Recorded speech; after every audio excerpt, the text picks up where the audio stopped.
morning, everyone. Good morning. Morning, Robin. How are we? Oh, good. Not too bad. Welcome back. Thank you. Thank you.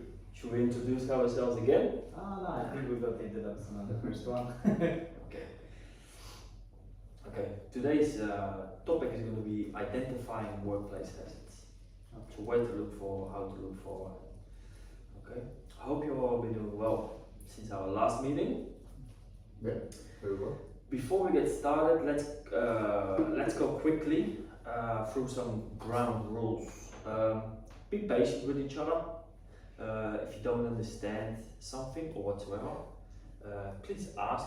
You don't have to raise your hand to ask stuff. We're not children anymore. If one person is speaking, please let the person speak.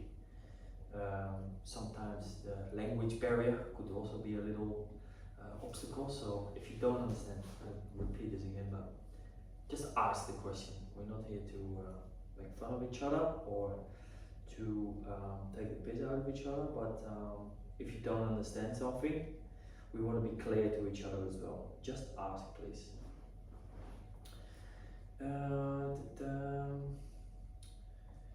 Yeah, at any time during this session, if you've got a question, please ask it. When you find a moment or whatsoever, don't wait too long as well, or else you're going to forget it.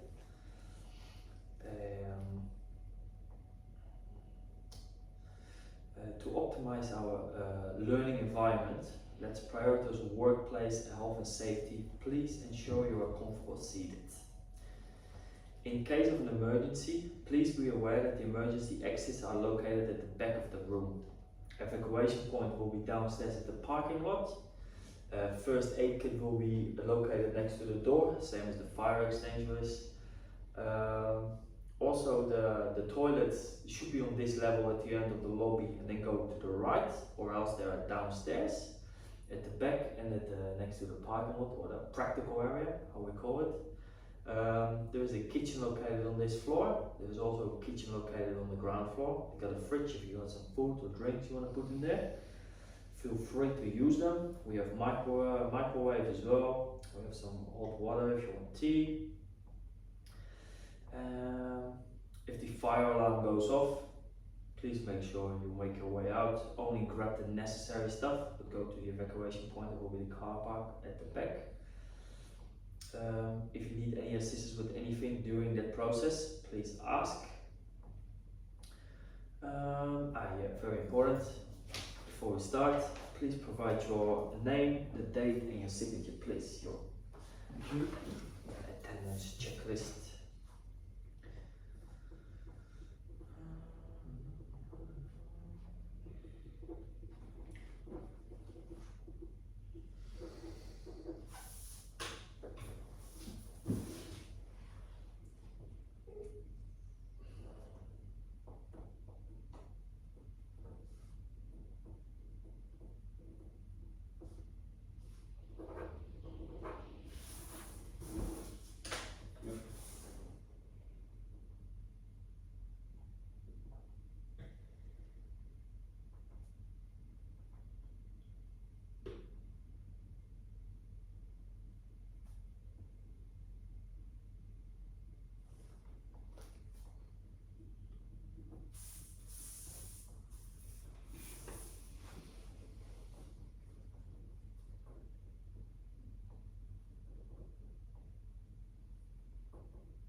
Okay, beautiful, thank you.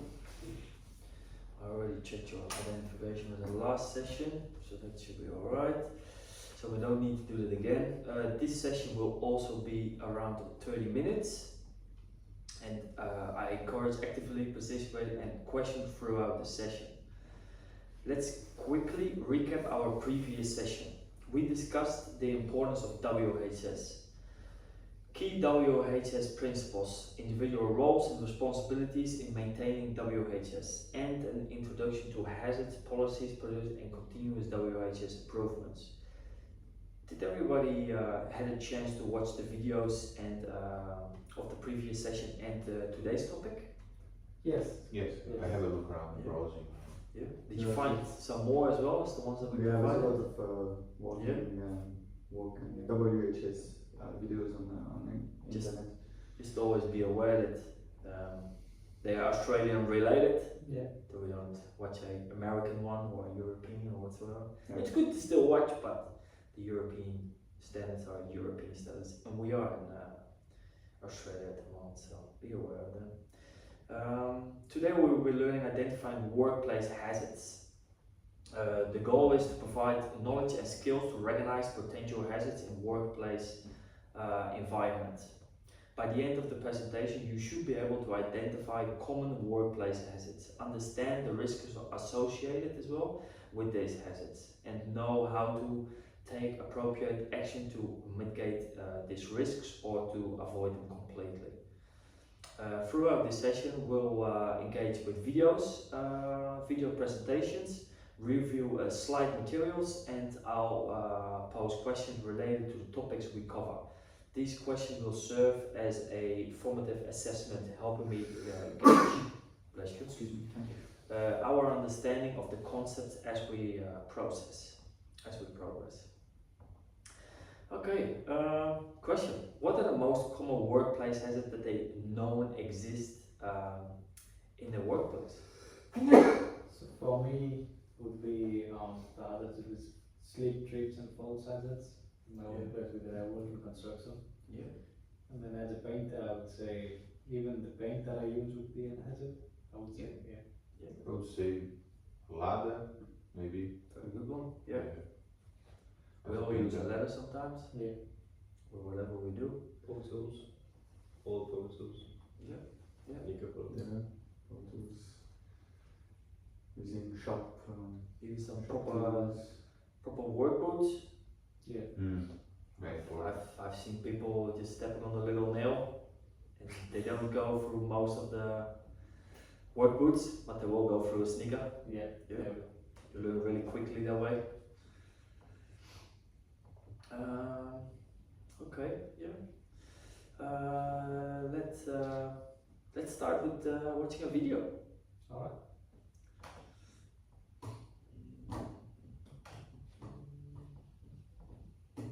The biggest property boom that we have ever seen is about to begin in 2024, Commercials. 2027.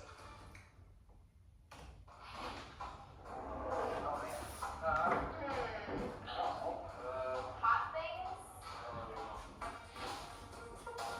Safety hazards can cause immediate accidents and injuries. Unsafe ladders.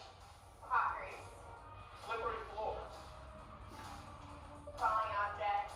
sharp knives, Unsafe electric circuits.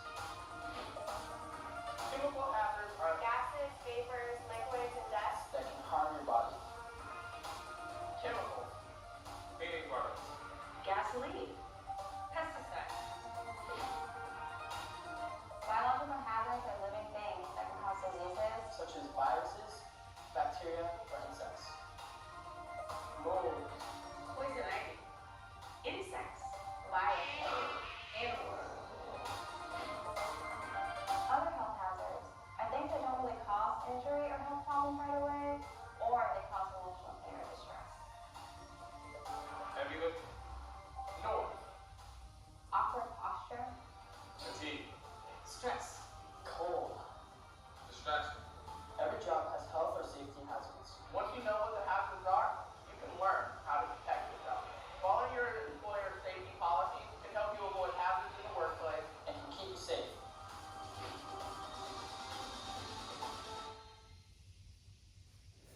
Alright. There's certain workplace policies you need to know about. You have Any interesting video. Yeah. I didn't expect it, but I guess Is that biological hazards. That's not something that you really think about. no? You said Even a this- mosquito. Yeah. You were saying in the previous session you've been a painter, apprentice painter for a while. We all know that some paint, oil-based paints, It's chemical. it's chemical. Everybody's like, oh, it's just paint, but it's not. It's not. Even in rooms was like this. Also, this is a very new facility, but there's an air conditioning in here. If the air conditioning, if the aircon filters, if they are moldy or whatsoever, we're breathing that shit in. Yeah. It's another thing. It doesn't even have to be workplace. Everywhere where you go, there are hazards. Yeah. You will be surprised. No matter how many videos I saw, you always see some new ones or whatsoever, and you're always surprised about, oh yeah, I didn't think about that one. Oh, I didn't think about that one. Mhm. That's why sometimes you step back, you have a look, and you try to look at the worst case scenario as well, the task you have to do. Especially in hospitality as well. You worked in hospitality for a Yeah. long time. Mm. Behind the bar, cocktail shakes or whatsoever, how much glass goes onto the ground. That's why you got a lot of times these big rubber mats as well. Yeah, no, it's more rubber bats for that, but mostly to avoid trips. Yeah. To avoid, because there's a lot of water and Yeah. a So lot it's of grippy. alcohol. Yeah, Yeah. it's to avoid. They have the same ones in the kitchen. Yeah. Most of the time. Grippy. But what I've understood as well is that when glass splinters or piece of glass, when they lay on a flat surface, when you step on it, it can't go anywhere. On a rubber mat, it can go in those holes, Yeah. so it won't penetrate through your shoes. Yeah. I didn't think about that. I always thought it was a slip and trip mat for protection, but somebody told me once it's for that as well. It's also It's easier to collect rubber glass. Yeah, glass or rubbish or whatever. You were surprised how much there is. So everybody was clear the video. Yeah, Yeah, very from- nice video. Yeah. Okay. Now,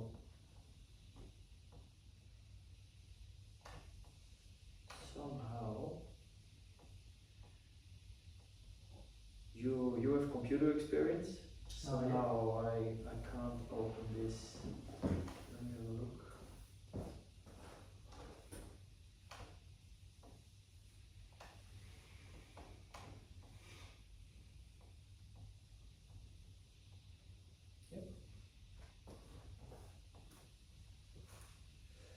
Yep. Yep. Yeah. Sorry, I should have had my coffee this morning. Alright. Turn this around so we can see clearly. I'm going to read through them and then we go step by step, we go through every topic. Everybody can see? Yeah. Yeah. Alright. The main thing, identifying the workplace hazards. Proactively identifying potential workplace hazards is crucial for ensuring a safe and healthy work environment. By recognizing and addressing risks, employees can protect their employees and maintain compliance with relevant safety regulations. That's all pretty clear. If you don't find them, then you can't do anything about them. Types of workplace hazards. Physical hazards. Risks like slip, trips, falls, machinery and equipment that can cause physical injuries. Biological hazards. Contact with infectious agents, bloodborne pathogens or other biological materials. And chemical hazards. Very important one. Exposures to toxics, flammable or corrosive substances that can cause health issues. Ergonomic hazards, poorly designed workstations, repetitive motions or heavy lifting that can lead to muscular disorders. We all know about that as well. Yeah. I mean, not only at work, but if you lift stuff, it's A lot of lifting and benching in Belgium. yes, yeah, getting those drums up and down the stairs or get them to the workplace. Sometimes the delivery is not at the front door, but it's at the driveway. You have to walk all the way. all that, yeah.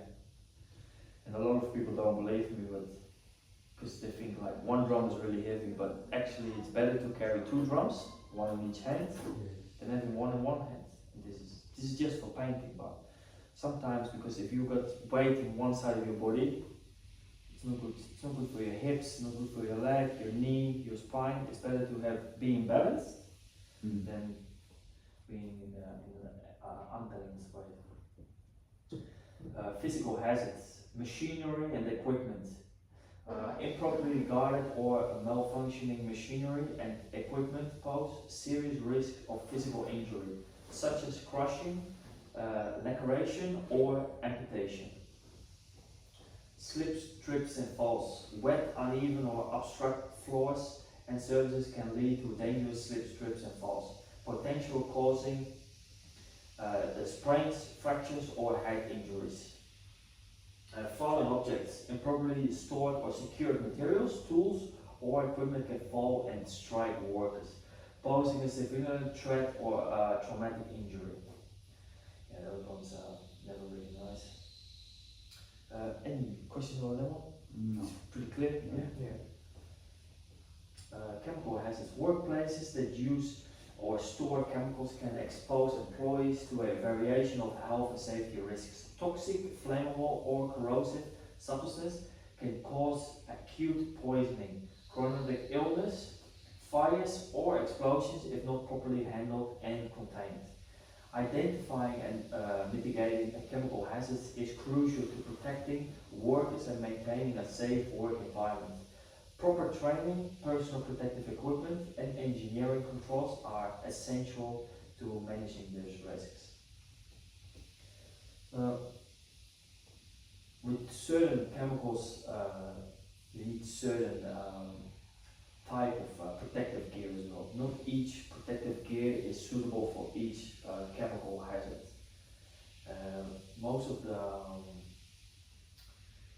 the injuries as well come from chemical hazards. It won't happen on the spot. It won't happen that week. It won't happen that month. It can come 5, 10, 20 years after. That's maybe the dangerous part as well about the chemical hazards on workplaces. And now if you cut yourself on the day, put a blister or nothing, or put some alcohol on it, you clear it and that's it. But chemical hazards can show up way later.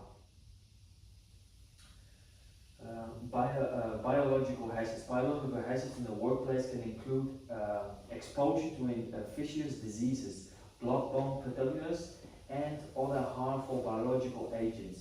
This can lead to serious illness, infections, and even death if not properly controlled. Proper hygiene, personal protective equipment, and safe handling protocols are crucial for protecting workers from biological risks such as needless stick injuries, exposure to contaminated body fluids, or contact with infected animals or insects. Any questions about that? So Pretty surprised. Yeah. What would be the example of biological hazard? Like maybe someone's sick? Is that a hazard or? Yeah, sick. COVID. COVID, the diseases that can spread as well. I know some parts in the world, for example, mosquitoes are a massive thing that bring diseases around. Right. In Europe, we don't hear that much, but I know that in South America, that's pretty big over there. Here in Australia, I think it is as Even well. in South Australia. Yeah, here in Australia as well. It's not the obvious deadly spiders and snakes, but yeah, the little. Your dogs are biological hazard? Dogs? Dogs, if they bite. Wild dogs, probably in certain countries again, when they Yeah. live on the streets, they're sick, they eat, and they drink everything off the floor and ground. Probably, yeah. Yeah. Probably. The rabies. You get a point there. Yeah. Yeah. Even some dogs they can have it here. You'll be surprised. And the rumors are that COVID, I think it all started by a bat. Oh yeah. I don't know what to believe about that one, but yeah. Ooh, economical hazards. That's an interesting one. Poorly designed workstations, equipment, and tasks can lead to musculoskeletal disorders like back pain, tendinitis, and carpal tunnel syndrome. Improper ergonomics, such as awkward body positioning, repetitive motions, and effective force, can cause long-term damage to muscle joints and nerves. Addressing ergonomic hazards through adjustable furniture, task variation, and proper training is crucial for protective work-related injuries and promoting employees' health and comfort. As you can see, I'm teaching at the moment. I like to stand. Yeah. If I sit all day, after the end of the day, I stand up and I got pain in my back. Yeah. My wife, she works a lot behind the computer. We recently purchased for her an adjustable desk. So if she wants to sit, she can sit. Yeah. And if she wants to stand up, she can lift it. It's I think it's hydraulic. It just lifts up and she can stand and work like I'm right now. But yeah, it's another one that you might not notice it the same day or the day after or the same week, but maybe it shows up 2 or 3 years after you've been always sitting or laying in that same position. And it can be very painful, and sometimes even operations don't sort out the problem. Quick question, on painting we have a lot of repetitive motions, no? Yeah. How we can avoid that, get this kind of hazard? Yeah, sometimes try maybe to speak with your colleagues as well, so you swap around. Because I think in painting as well it's a lot of work with the brushes, a lot of work with the sticks. Mm-hmm. You go up and down the ladder. If you need to do the skirtings, you need to bend over. I even see some painters in the past using little dollies where they were sitting on with a little cushion, so they can do the skirtings. Nice. But yeah, people who doing rolling every day, yeah, I would definitely recommend them to speak up to the supervisor or to the colleague, like, hey, do you mind if we swap around for today? Because yeah, it's not good and healthy to do. Look, if you do it for a couple of weeks or months, that's fine. But if you do for 5 years long, you're rolling ceilings day in, day out, you then will show up after a while. And there's a lot of other things involved in painting as well, like preparation. If you need to sand ceilings, then that's a very tough job. You can't do that 6-7 days a week or 5 days, depends how many days you work or you like to work. That then again as well, if you work 6-7 days, you need to watch out a little bit more for these things than people who work 4 or 5 days. Yeah, you gotta monitor things. You gotta be aware of stuff like that. But that's a good point, yeah. Okay. Same as people who I look at you every time when we talk about hospitality. Well, hospitality can be it's a very big subject, and we all like hospitality in a way of or working there, or we go there and enjoy the services they provide, food or drinks. But a lot of those people, they got late nights. Yeah, a lot of late nights. People are made to work during the day and sleep during the night.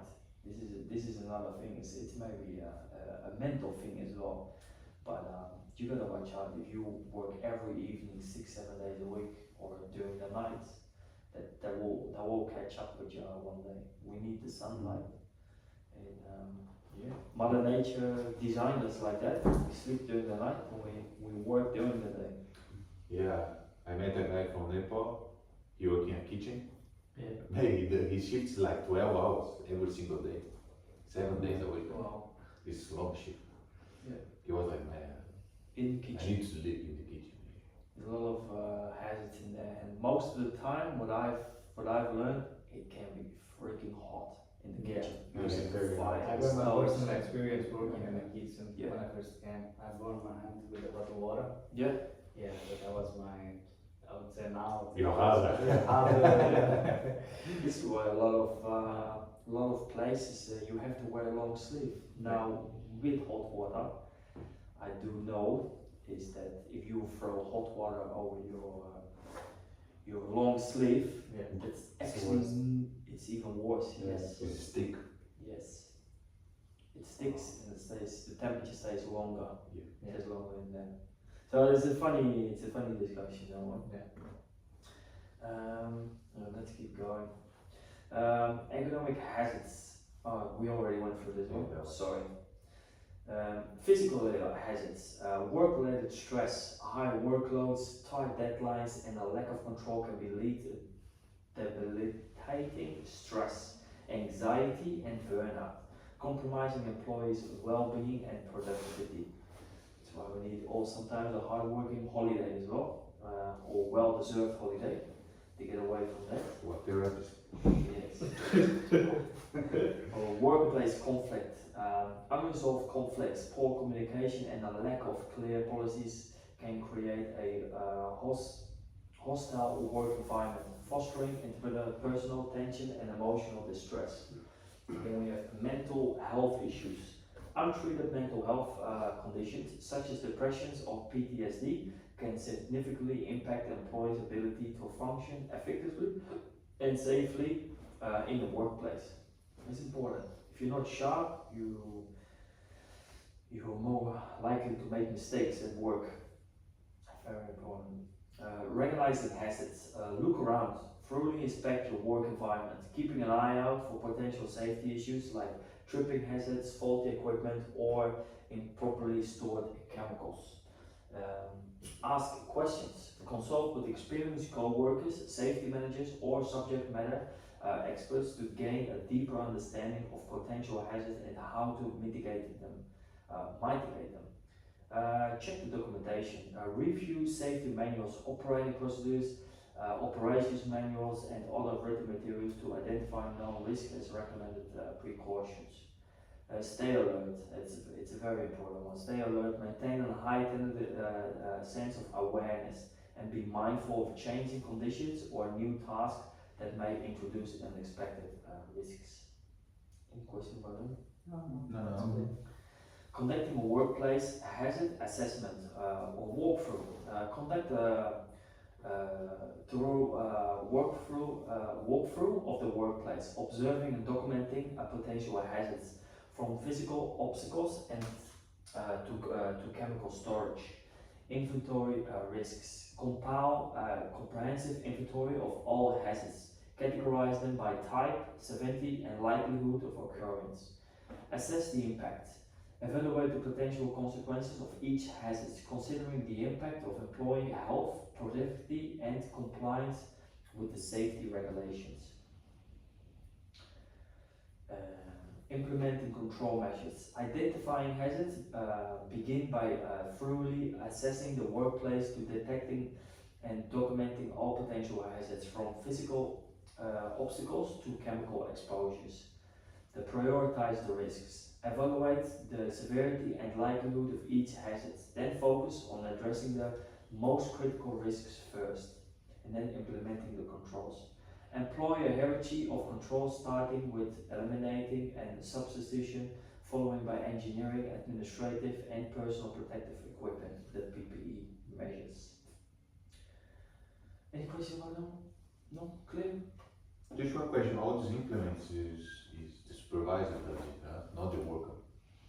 No, people who are in charge, yeah, supervisors, Or the employer. owners, or if we go to the bigger jobs, it's managers of course in between. It depends what kind of industry it is, but I know in construction you have safety officers. Okay. That, in my opinion, on the bigger job sites, wherever is a safety officer or safety officers, yeah, those people should be told first.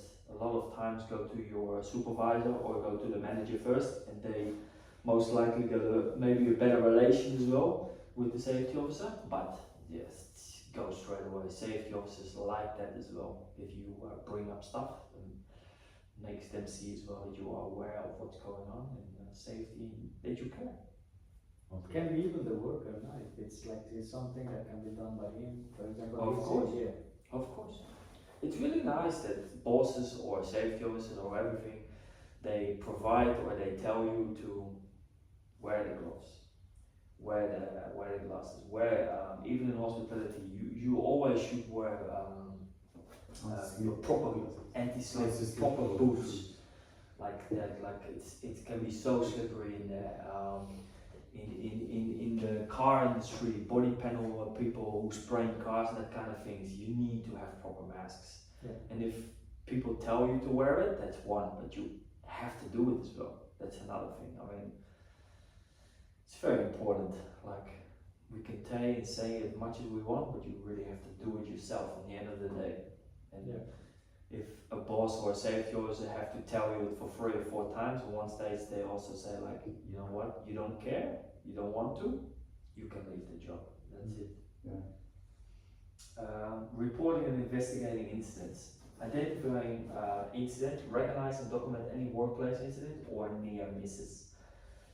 Then report promptly, notify supervisors and complete required incidents reporting forms. I think we should add that as well, like safety officers or safety people, but or good supervisors or managers, that's good enough. Investigate thoroughly, gather evidence, interview witnesses and determine the root of the causes. Implement corrective actions, develop and implement measures to prevent similar incidents in the future. Effective incident reporting and investigation are crucial for maintaining a safe workplace by promptly identifying, documenting and analyzing incidents. Organizations can uncover the underlying causes and take proactive steps to mitigate risks and prevent research. This process helps foster a culture of safety and continuous improvement. And they can bring that also to other jobs or workplaces. Alright. So, PowerPoint. nice. Yeah. No. So all these implements we can, for example, you guys heard about the crane who fall in CBD, a piece of crane. No. Yeah. So I basically, did. you did it. Because they So was. we have to, like, they have to do exactly what you explained to us now. Oh yeah. Investigate. Oh yeah. Or And was They it do yesterday? identify Yes. hazards. Yeah. Last week. So last week. Last week, no? Yeah, there was a big job site at in Pitt Street. Yes, that one. Now there was a big crane. When they lower a building crane, it gets taken down in sections. So there was a lowering. So you got the big crane behind, and there is a shape around it where people can walk on actually, and they can take the bolts out and everything. They take that piece out, and then the crane lowers. That platform around it. On the news, a lot of news websites they were saying it was scaffolding that fell. It's not true. It's a piece of the lowering device of the crane actually. So it was That loose. piece- Yeah. What happened exactly? I don't know. I only know that it took almost 2 days to clean up there. And it's not really cleaning up, but identifying what went wrong. What's the cause? And the worst part is that big massive metal piece that came down, that went straight through the back of a Australian post van. Lucky that guy got not injured, and the people who were walking on the pavement, nobody got injured. But if you see pictures of the car, that piece went straight through the car. It was, if that had hit somebody, dead straight away. That was a very big one. But this is, look, to clean up all the mess, you get 2 or 3 trucks, you put it all up on there, but it took almost 2 days. They could have cleaned it up in 2 or 3 hours, but they need to know what. The reporting, Safe Work Australia, they will come as well. And how to prevent this in the near future. That's a big one. That was a really big And then you implement all those things you talk about Yeah. before, And all the documents. and it's funny, in a year time now, I don't know if you heard about the fish market with the cranes there. Happened twice. Yeah. A crane fell. The crane. Guys, it's massive. People, I think there was one dead as well there. Few were injured, and there was one guy that actually died because he hit this part of the scaffold fell, the guy fell. But it's a lot of job site improvements necessary there. It's a crane improvement. Yeah, but cranes are on job sites. That's why. Okay, with that PowerPoint, we reached the end of today's session. We covered recognizing and identifying workplace hazards. I hope everything was clear and you are a little bit more aware of how to identify them as well. To further build my knowledge, to encourage, I encourage exploring related videos on YouTube. I think I said it the last time as well. Whatever you can on the internet, there's a lot of things there. What even daily tasks or things, when you walk through the supermarket, try to look around. You will be surprised with how many things you see. Before we wrap up, please check your email for the handout and the learner feedback form. It will be much appreciated if you can give us feedback to improve things as well. No problem, yeah. Thank you all for participating in engagement. I look forward to our next session. We're gonna have a few, and yeah. Thank you. Thank you very much, it was very good. Thank you Thank very you. much.